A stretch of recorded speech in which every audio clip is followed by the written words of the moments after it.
అందుకే మీరు డేగలను ఖచ్చితంగా చూడాలి. డేగలు కేవలం పక్షులు కావు, అవి ఆకాశంలోని కిల్లర్స్.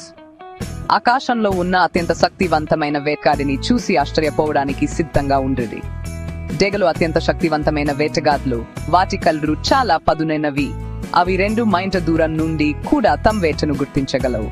అవి తమ లక్ష్యాన్ని కనుగొన్నప్పుడు అవి గంటకు 10 మైళ్ళకు పైగా వేగంతో దూసుకుపోతాయి. పదునైన గోళ్లతో దాడి చేయడానికి సిద్ధంగా ఉంటాయి. ఆ శక్తివంతమైన గోళ్ళ అవి ఎముకలను కూడా పిండి చేసేంత శక్తితో పట్టుకుంటాయి. నదుల నుండి చేపను లాగడం నుండి కుందేళ్లను గాలిలో పట్టుకోవడం వరకు డేగలు అద్భుతమైన పచ్చతంతో వేటాడుతాయి. వాటి రెక్కలు గాలిలో నిశ్శబ్దంగా వేగంగా కదులుతాయి. అవి ఆకాశంలోని దెయ్యాలుగా మారతాయి. డేగ్ వేటను చూడటం ప్రకృతి ఎంత భయంకరమైనదో, ఎంత అద్భుతమైనదో గుర్తు చేస్తుంది. మీరు తదుపరిసారి పైకి చూసినప్పుడు గుర్తుంచుకోండి, మీరు ఒక సజపురాన్ ముందు ఉండొచ్చు.